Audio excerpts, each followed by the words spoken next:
TomTom Spark Cardio Plus Music Review. The TomTom Spark Cardio Plus Music is a GPS watch targeted at runners. We've reviewed the Fitbit Surge and found its GPS tracking a bit inaccurate. That doesn't make a big difference over small distances, but if you are a serious long-distance runner, then you definitely want a watch with better GPS. The TomTom Spark is billed as a tool for runners, and so it needs to be a lot more accurate. Since we're training for a half marathon, we started wearing the TomTom Spark during runs to see if it works as it should. One look at the TomTom Spark and you'll know that it won't go well with formal wear. While it is very comfortable to wear, it's best worn only during workouts or with casual attire. It has a large, protruding D-pad below the display. The watch doesn't have a touchscreen, so the entire interface is designed around the 4 keys of the D-pad that are like arrow keys on a computer keyboard. This looks rather clunky, but it works.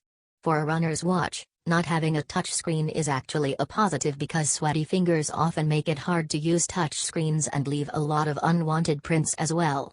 Using buttons is a good choice as it reduces chances of accidentally starting or ending a run, a problem we faced with the Fitbit Blaze. The software design could be improved, as we often weren't sure if there were more options than what appeared on screen. We often had to scroll to the end to be sure that there are no more entries.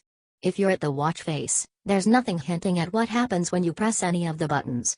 All of these things make it very clunky for beginners, and unless you're serious about sports, you probably shouldn't even consider this watch.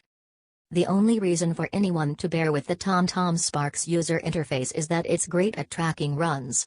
We determined this with an 8 km run through Mumbai's Marine Drive, where there's a long track with markers every 100 meters.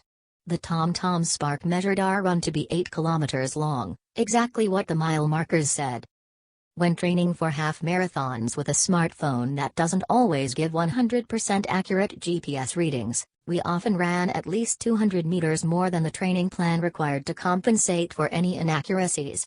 Once we began using the TomTom Spark, we stopped doing that as we found its GPS to be very accurate. The TomTom Spark can load GPS coordinates quickly in locations you visit frequently. In most cases, it managed to lock onto our location pretty fast, but there were times when it took a bit too long to connect. On one occasion, the TomTom Spark was still trying to lock onto our location after we had finished a 20-minute run. The device also lets you set a pace zone and alerts you if you're going too fast or too slow.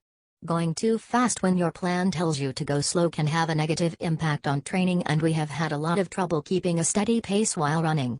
This feature helped us on our long runs. The problem is you can't check your current pace while in this mode. You need to fiddle with the D-pad to go to another screen that displays these stats, a consistent problem across training modes. We also tried setting a distance goal, but the default distance goal screen doesn't show your current pace. As we mentioned before, the interface lacks cues about what is on the next screen. On some screens, such as when you're starting a run, you see icons that tell you that scrolling down and up show you the settings screen and run data respectively.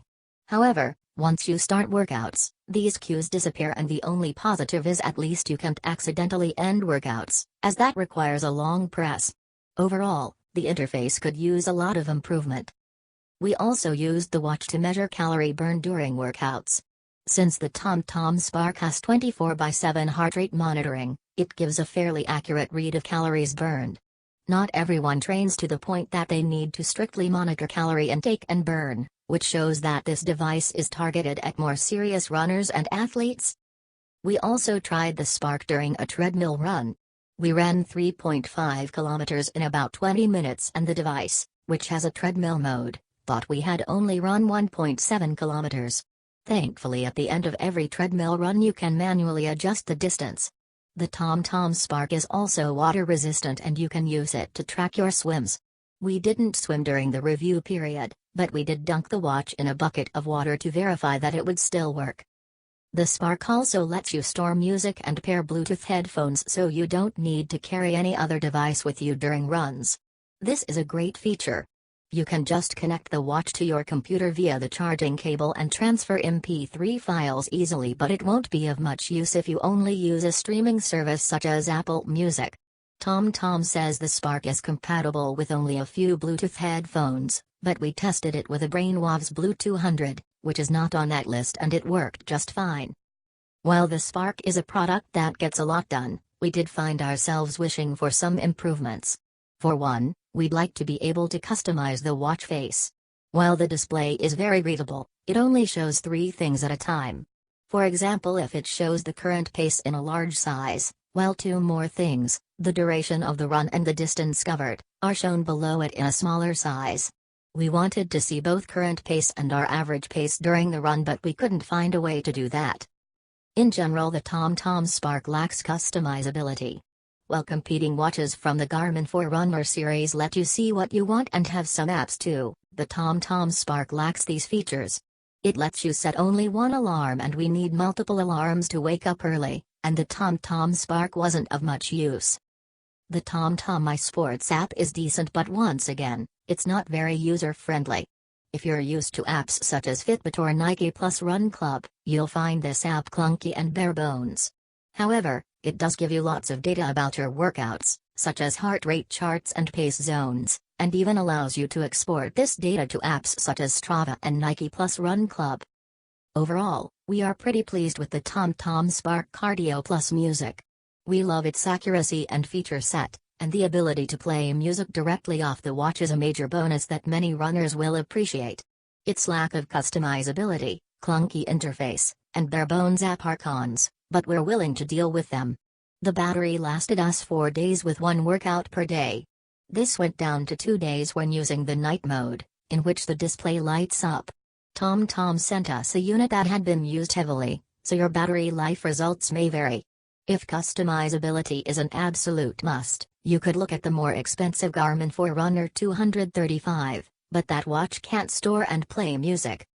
We can recommend the TomTom Spark for runners, but be sure to check which specific model you're buying. TomTom has too many variants available via Amazon. The less expensive ones either don't let you play music or don't check your heart rate. The TomTom Spark Cardio Plus Music costs Rs. $21,999 and is a good purchase at that price.